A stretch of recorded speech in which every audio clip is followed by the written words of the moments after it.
Islamists are trying to destroy America. There's a 100-year plan by a militant Islamist organization with groups in more than 70 countries. The Muslim Brotherhood wrote a plan in 1982, a 100-year plan for radical Islam to infiltrate and dominate the West. The Muslim Brotherhood does not think in 4-year terms. They think in 100-year terms. They're planning for another 100 years. The damage we see today was planned for 100 years ago. I'm Dr. K, a theologian, consultant, and polemist. If you are new here, welcome to Tell Me Dr. K. If you are not, welcome back.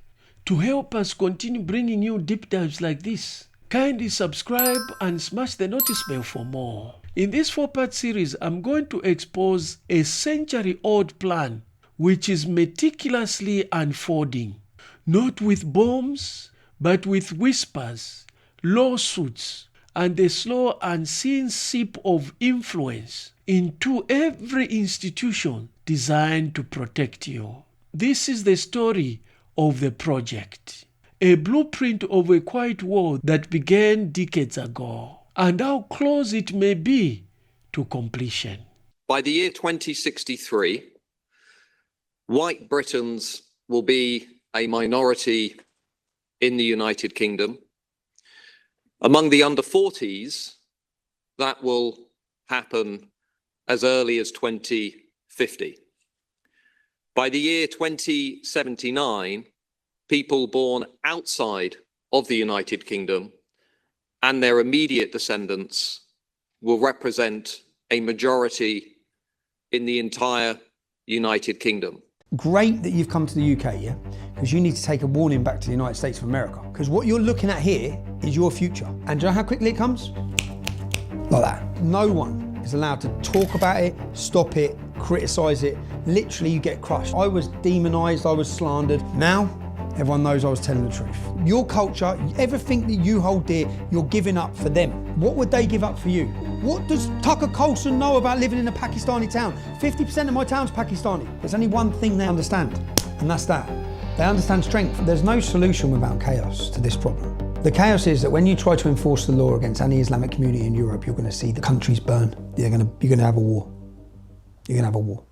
The clips you have just seen are a clear sign that the implementation of this plan is far more advanced than you think, and that in less than half the time it has reached advanced stages. The plan was supposed to take 100 years, but within 43 years, the plan has reached final stages, faster than it was supposed to have been implemented. There's a 100-year plan by a militant Islamist organization with groups in more than 70 countries known as the Muslim Brotherhood, which oddly America does not see as a terror organization.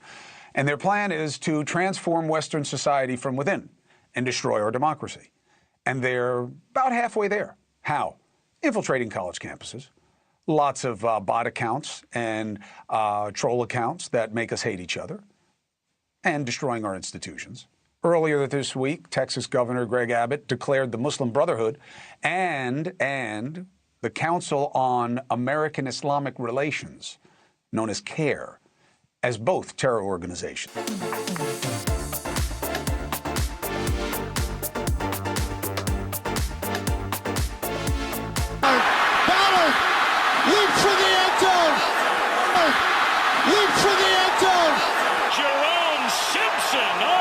This is the sound of America, of Europe, of Australia, or any other Western country. Of progress, you cherish it, you protect it. But what if your greatest enemy was not visible at the borders, but a silent architect working within your foundations? What if the institutions you trust, the freedoms that you cherish, are being meticulously, patiently being turned against you? This is not a conspiracy theory. It is a document, a blueprint, discovered by the Swiss intelligence. It laid bare a century-old vision, not for a conventional war, but a patient, pervasive campaign, a quiet war of the soul of the West. The Muslim Brotherhood wrote a plan in 1982, a 100-year plan for radical Islam to infiltrate and dominate the West and establish an Islamic government on earth. In the counter-terrorism circles, this plan became known as the Project. This is episode 1, The Quiet War, the Revelation, the Lugano discovery. It began for many in 2001, not with a bang, but with a raid in Lugano, Switzerland, a quiet villa, the home of Yusuf Nada, a prominent figure linked to Muslim Brotherhood. What Swiss authorities found wasn't weapons, but paper.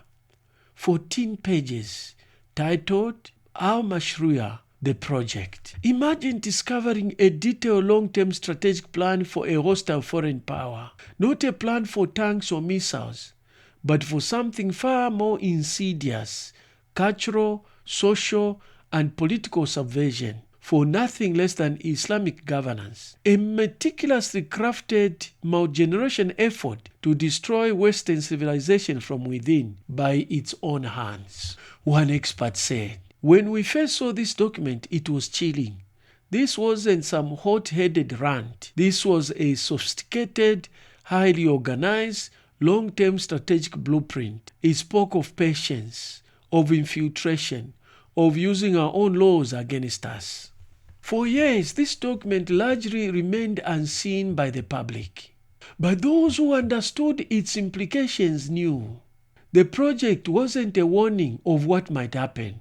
It was a description of what was already happening. Civilization Jihad, the Whisper campaign. The first part of the project is the most brilliant and the most dangerous, because it is hidden in plain sight. It is what Brigade Gabriel and others call the Civilization Jihad. No bombs, no bloodshed, just whispers, lawsuits, and the gradual, patient reshaping of your institutions. They are not coming for your cities with tanks, bombs, or suicide bombers. They are coming for your mind, the soul of your society, the mind of your children. They are coming for your laws, for your culture, for the very thing that you treasure. They are coming for your freedoms. And the most brilliant part of it, they're using your systems, your laws, and your culture to do it. The strategy: infiltrate, establish, influence. Create what appears to be legitimate, benevolent organizations, charities, civil rights groups, student associations. But these aren't just community services. According to the project, they are beachheads, Trojan horses. What makes the project so unique is it gives tactics and proposals as to how to infiltrate the West, how to use our laws against us, how to use our open-mindedness against us, how to use our multiculturalism against us.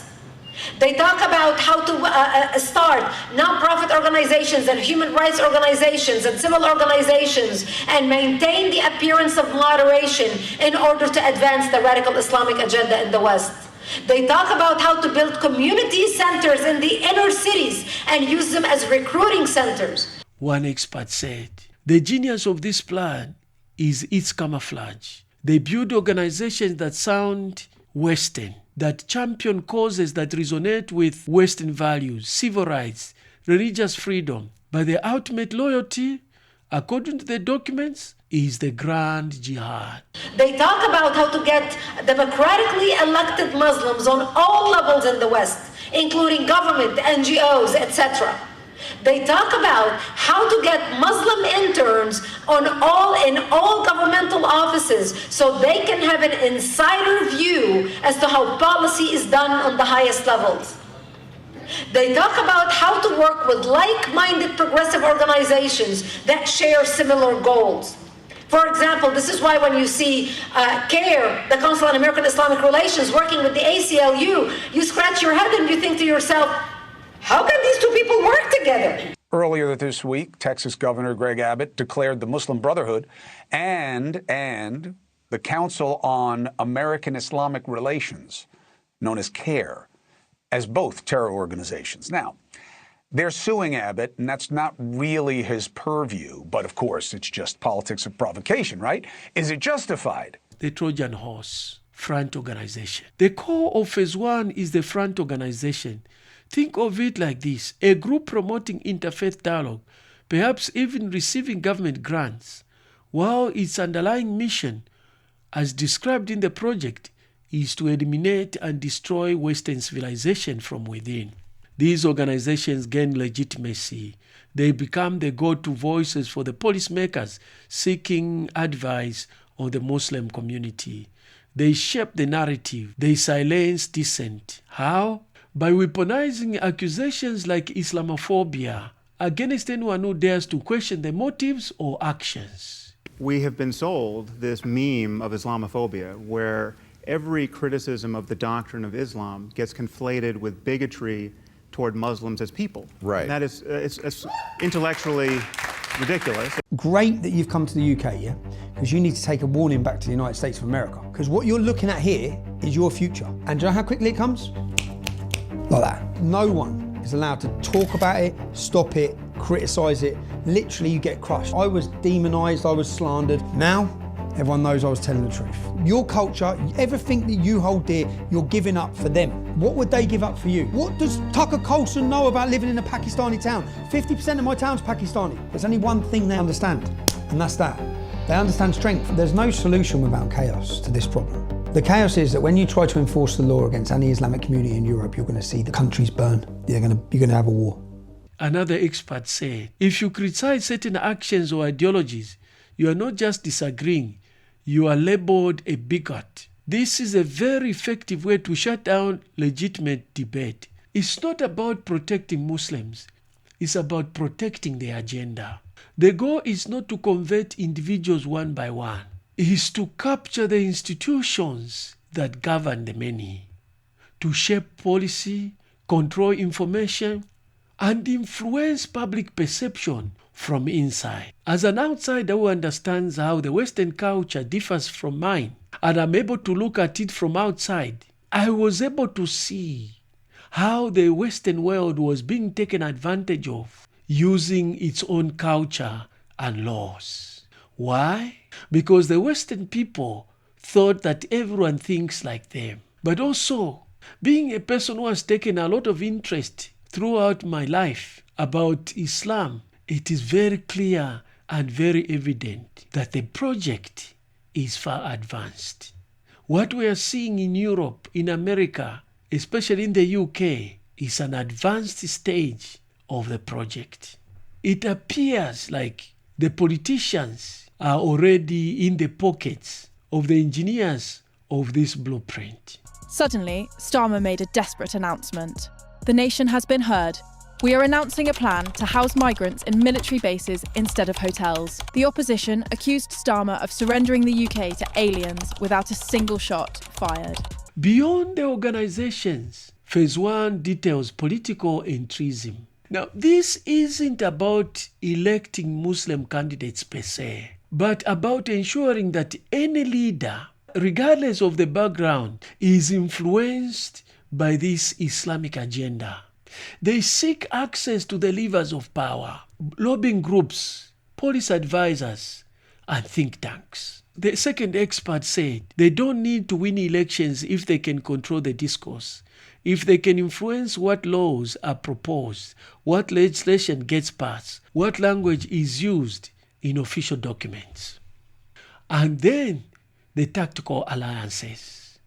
The project explicitly discusses forging alliances with the leftist or progressive groups. Why? Because these alliances provide a protective shield. They allow the Brotherhood agenda to advance under the guise of fighting social injustice or promote religious freedom, making it politically difficult for anyone to oppose them without being labeled as intolerant. Brigitte Gabriel said they join hands with groups who would normally be their ideological enemies. But it's tactical, is to bypass scrutiny, is to silence conservatives, to silence anyone who dares to speak the truth about their long-term goal. The most fertile ground for civilization jihad is the one most overlooked. Your media and education systems. These institutions shape how we see the world and, crucially, how we understand Islam. If you can control the narrative in the media, if you can influence what's taught in schools, you are not just influencing the current generation, you are influencing every generation to come. You are shaping the future without firing a single shot. Now, this isn't about promoting violence.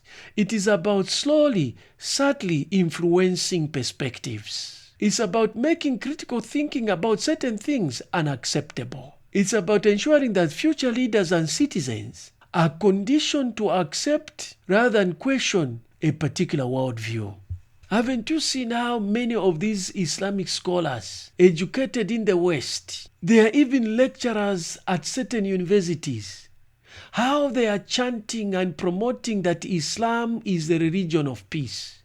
They are chanting and promoting and playing Islam a religion of peace card. They are busy telling us that only a very small group of people, 0.001%, are terrorists. But the billions of Muslims are peace-loving citizens. Debate. I don't believe they were. Let's say they were. Let's say Faisal Shahzad, the Times Square bomber, was motivated by Islam. Let's assume, for sake of argument, that Richard Reeves, the shoe bomber, was motivated by Islam. If Islam is responsible for these killings, if Islam is what is motivating these people, and Islam is therefore not a religion of peace, a religion of war, then ask yourself this question: why aren't the rest of us doing it? Why is it such a tiny minority of Muslims are interpreting their religion in the way that the opposition claim they are? Let's assume there are 16,000 suicide bombers in the world. There aren't. Let's assume there are for the sake of argument. That's 0.001% of the Muslim population globally. What about the other 99.99% of Muslims who the opposition tonight either ignore or smear? The reality is that the rest of us aren't blowing ourselves up tonight. The reality is that the opposition came here tonight not worried about the fact that me and Adam might pull open our jackets and blow ourselves up tonight because we're followers of a warlike warrior religion which wants to take over Europe and Daniel's university. And this was undone by this video that was done in Norway. Here is a clip that shows that in the heart of every Muslim, there is jihad. How many of you agree that the punishments described in the Quran and the Sunnah, whether it is death, whether it is stoning for adultery, whatever it is, if it is from Allah and His Messenger, that is the best punishment ever possible for humankind. And that is what we should apply in the world. Who agrees with that? Allahu Akbar. Are you all radical extremists? No one. Allahu Akbar. How many of you just go to these normal masajids in Norway, the normal Sunni mosques? Please raise your hands. Allahu Akbar. The project isn't a hashed plan. It's a century-old vision. Think about that. And let that sink in your head. It is a statement to patience. The Muslim Brotherhood is a nation. It is just under 100 years old. These people do not think in 4-year terms. In the West, we have politicians who think in 4-year terms. So they are worried about what they will do in 4 years before the next election and then try to guarantee the upcoming election. The Muslim Brotherhood does not think in 4-year terms. They think in 100-year terms. They're planning for another 100 years. The damage we see today was planned for 100 years ago. And I think it's very foolish to allow the Muslim Brotherhood not only to operate within society, but to be the face of Islam to the West. So they were advising the White House during the time of Obama, and they are today advising governments across Europe, including in Australia. I mean, I'm an Australian citizen. The Grand Mufti, the top Muslim cleric in Australia today, just 10 years ago was hanging out with Hamas. While the West has been focused on the immediate, on Al-Qaeda, ISIS, Boko Haram, Hamas, Al-Shabaab, overt Islamic fundamentalist groups, this quiet war is being fought at a different battlefield. The human mind, the classroom, the courthouse, the ballot box. The West is at a critical juncture. They've allowed infiltration for too long. There's a statue, which is from 1683 on September the 11th, which was the Polish hussars, were they called hussars? Who was when the Ottoman Empire were prevented at the gates of Vienna from the total onslaught and destruction of Christianity. What was happening then? Jihad. The same that's happening now. How many jihad battles have there been? It's gone on for 1400 years. There's 45 countries where Islam's gone as a minority and then overthrown the country. Turkey, Syria, Iraq, Afghanistan, they're all Christian countries. What happened to them? What's happening now in Nigeria? They come in small numbers, they come peacefully, and then they get to a certain point and just start dictating shit. And that's what they're doing now at 6% in the UK, across Europe, France. No, get ready for when it's 20%. The first phase is nearly complete. And if you don't wake up, the next phase will be irreversible. And by the way, the next phase has already started. The West values freedom of speech, freedom of religion, open society. But what happens when those very freedoms are used as weapon against the values that forged them? When seeds of subversion are planted so deeply, so silently, that we mistake them for native growth? Are we witnessing a slow implementation of the project right before our eyes? And if so, how much longer until phase 1 is complete and phase 2 begins?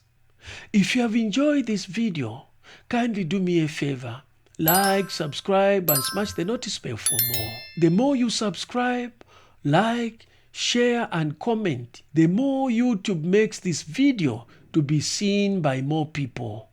And the more awareness we create, the more we fight the project. To watch other videos that exposes the fundamentalist Islamic agenda, click on this link.